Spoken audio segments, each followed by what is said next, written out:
Hello again, everybody. The last couple of weeks we've been looking at beginnings and endings of different books in the Bible. We started with Genesis, then we moved on a few books to look at Judges. Now I thought we would move a bit further on to the Old Testament and look at the Psalms.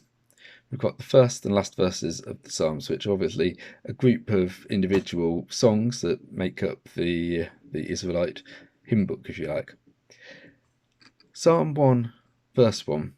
So the very first psalm, very first song in the hymn book begins, "Blessed is the man who walks not in the counsel of the wicked, nor stands in the way of sinners, nor sits in the seat of scoffers." Now, if we had our own hymn books, then the first hymn might be "Abide with me" or "And can it be?" But for the Israelites, their first song in the songbook began with advice about how to be blessed by God. And there are three things that come up.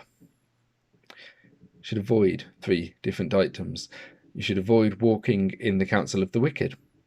So that means not listening to the advice of somebody who is morally reprobate and just devoid of all right thinking. Don't stand in the way of sinners. Now that sounds like we're saying that you shouldn't get in their way, you should let them carry on with what they're doing. But actually it means don't imitate the attitudes and behaviours of people whose lives are just dictated by rebellion against the ways of God and of sin. Finally, don't sit in the seat of scoffers. So don't hang out with people who just mock stuff and don't really take the time to explore or examine the things that they're mocking. On YouTube these days, then you get all sorts of atheist apologists, if you like, people who are trying to argue for atheism or at least argue against religion and God. And 90% of what's online is just scoffing. It's just mocking stuff that they don't understand or don't have the inclination to try and understand. They're people who are living in active disobedience to God. People who are choosing lifestyles that deliberately go against the things that God says are good and going towards the things that God says don't do. We all have a propensity towards falling into one or more of these categories. We all sometimes choose to listen to bad advice given to us by people who don't love God, don't care about his ways.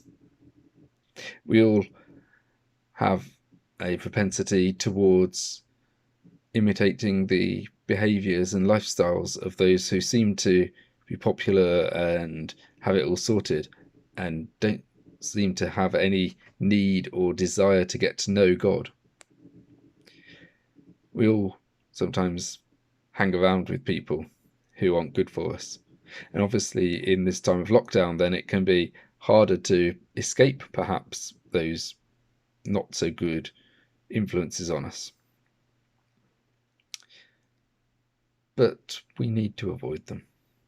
Why do we need to avoid them? Well, because they poison our minds and drain our spirits.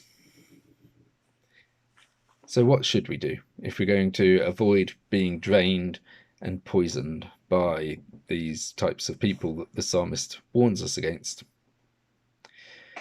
Well, for a start, we can draw ever closer to God. We can pray more. We can read the Bible more, online or on a hard copy. We can spend time with people who have a grasp of biblical morality. In other words, spending time with people whose grounding and framework for how they live their lives and the attitudes that they will seek to live out are rooted in the words of the Bible. We can try to spend more time virtually through social media, through texts and voice messages and FaceTime and all the rest of it. Try and spend time with people who will build us up and not tear us down. And we want to find people who we can imitate, who have good moral principles. And who has better moral principles than Jesus? So I suppose the long and short of it is, if you want to be blessed, if you want to know God's favour and his smiling face upon you, imitate Jesus.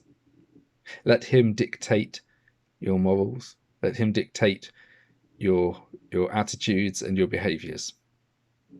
Because if we are following Jesus and growing to be more like him, that's a good place to be. Well, look after yourselves. Have a good day. God bless.